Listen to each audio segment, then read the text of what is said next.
We come together for peace class every week because the way that peace enters the collective consciousness is by way of the individual consciousness. Our individual consciousness is ours to populate with what we'd like to see there. And what we put there enters the collective consciousness by way of our choice, by way of our intention, by way of our action. The way that we put what we'd like to see in the world into the collective is by way of our individual consciousness. And we come together to step into our power, to call in that intention, to state that intention for a more peaceful self, and by way of a more peaceful self, a more peaceful collective, a more peaceful human collective. This week's peace talk is called Peace Arrives the Easy Way. Here in our contemporary society, we've been taught to use labor, hard work, to muscle things into being. Peace arrives the opposite way. Peace arrives the easy way. We cannot muscle peace into being because the energy of labor is so far from the energy of peace. We can muscle in a state that contains a few aspects of the peace state, but we cannot muscle in true peace or lasting peace. We can muscle in a ceasefire. A ceasefire displays a few of the characteristics of the peace state, but the great majority of the aspects of the peace state, and certainly the most central and defining aspects, are not present. A ceasefire is not peace. Peace, true peace, lasting peace, we must welcome. Peace we must greet by way of what feels good. We evolve in peace by doing what feels good to welcome peace in whatever increments are easy and feel good. This takes the mind some getting used to, because the peace state is very different from the state that lacks peace. And this difference is so pronounced that the mind assumes that it must be hard to travel this distance, because the mind is comparing it to other distances traveled. The mind believes it is hard to travel long distances, and usually, in the mind's experience, it is. We honor the mind. The mind is doing what it can to keep us alive and to keep us what it believes to be safe. We honor the mind and we thank the mind, but we do not allow the mind's limits to be our limits. We have minds, but we are not our minds. We are the things that possess these minds. We can use these minds and direct them. We can overrule our minds when we choose to. We are not our minds. We are what predates our minds. We are what oversees our minds. So we sit at the point of power. Our minds are ours to use and to direct. It is the mind. It is the old programming that the mind harbors that tells us that peace must be hard to achieve. We honor that old programming just as we honor the beings that made that programming. We honor them in their journeys just as we step into our power to direct our own journeys. We simultaneously honor those who made this old programming and how they chose to act and how they chose to be and what they chose to believe, even as we use our own power to choose something different, to be something different, to experience something different. We honor what we do not choose, even as we make our choice. This is how we step out of duality. The programming of duality has taught us that the process of choosing should include a process of condemning what is not chosen.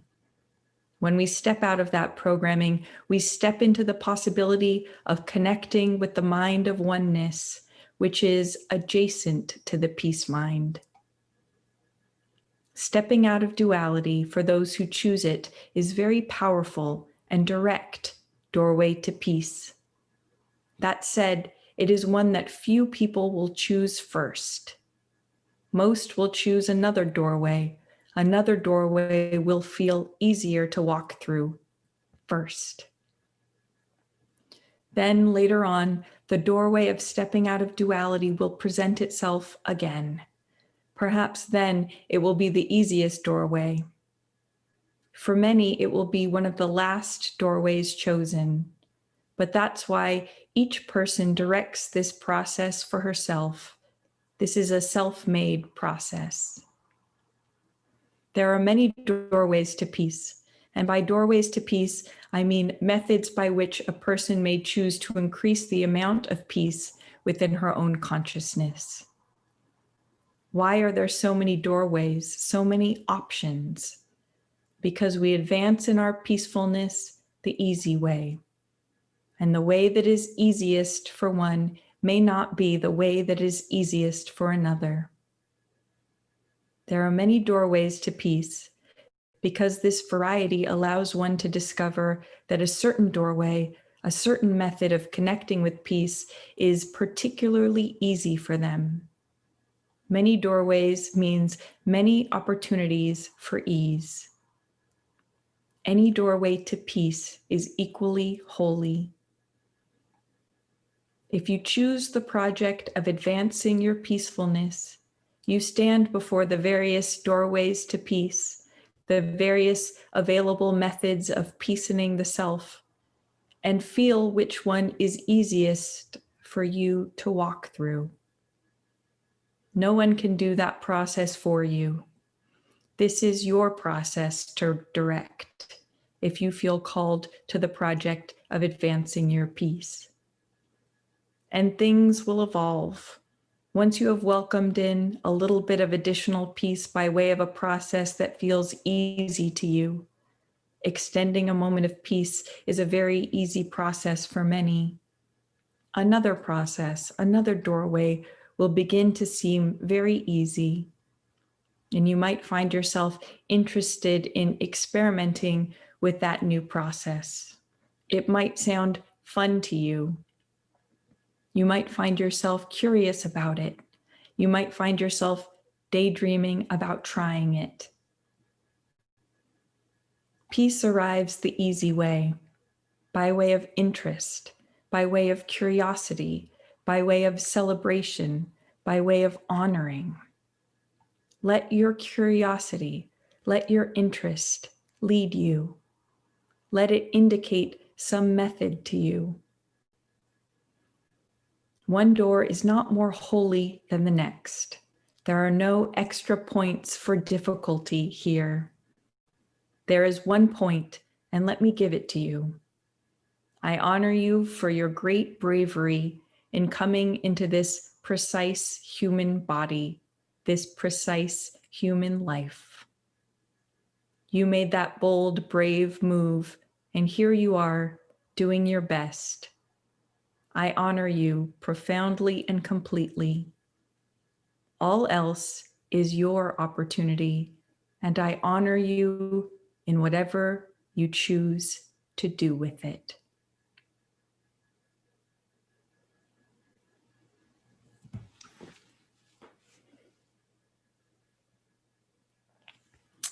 That's the end of this week's Peace Talk. And I wanted to mention that all of the peace talks that I share here sort of fit together in way they're all chapters of the same book. And I talk in today's talk a lot about the different doorways to peace. And each doorway to peace, each practice that welcomes peace in, will be its own peace talk, will deserve its own chapter. So really each peace talk is focusing on one aspect of the nature of peace, but you sort of put them all together to have a depth of seeing that nature. So every peace talk could really end with an ellipse, to be continued.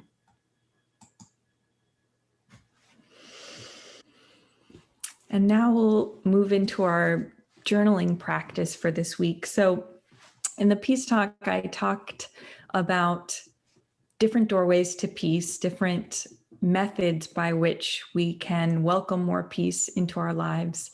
Intention setting is a very powerful doorway to peace, and that's one that we use every week. But I wanted to demonstrate the simplicity of the potential doorways to peace that we might choose with today's activity. Every week we practice a different peace building activity, and this one is one of the easiest. And I wanted to focus on a really easy one just as a way of saying, we do what is easiest. There are doorways that might really appeal to us, like the doorway of stepping into the mind of oneness, the doorway of stepping out of preference and stepping into the observer's mind, the non-attachment mind. These are gorgeous doorways to peace, and doorways that I love, practices that I love. But it's also important to notice that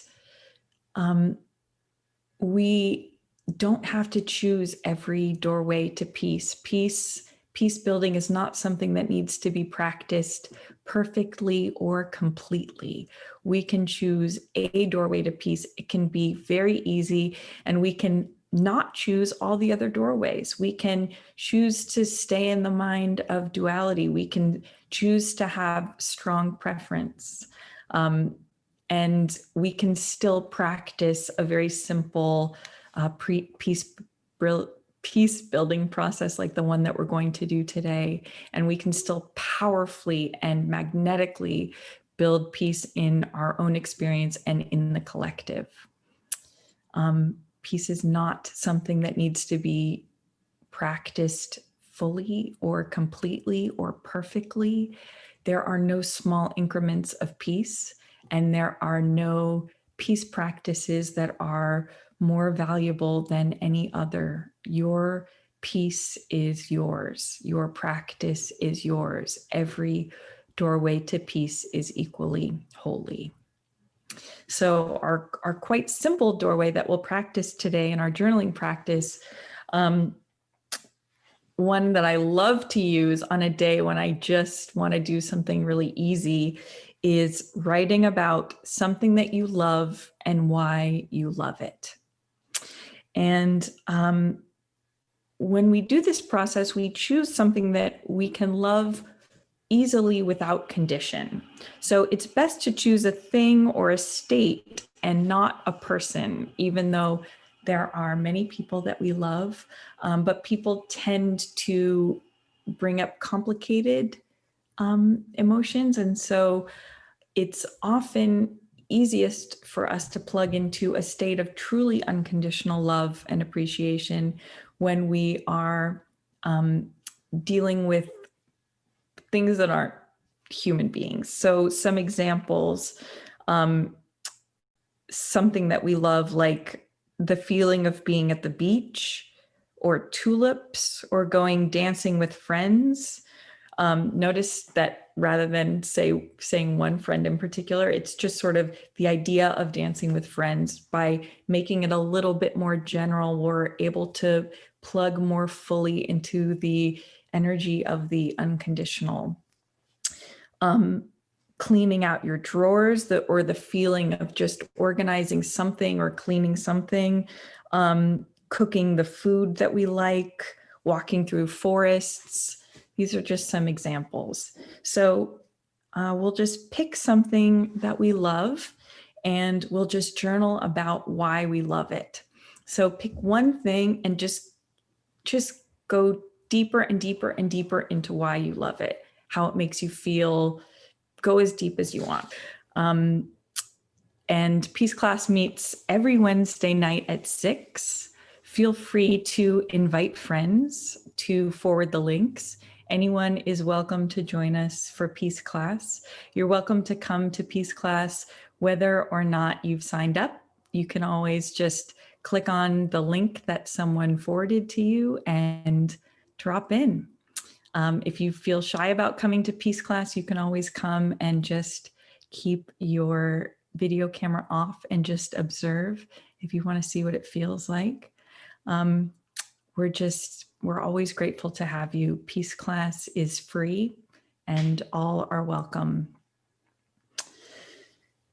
And if you haven't signed up for Peace Class, I encourage you to sign up at least once at prs.org/events for one class. That way we'll have your email address and can keep in touch. You're also welcome to just put your email address in the chat box here, or you can send a direct message to me here, and that way I'll be able to keep in touch with you and let you know about future classes and future special guests. And that's just about everything that I've got for you today. Thank you so much for coming to Peace Class. Have a beautiful week, and I'll see you next Wednesday.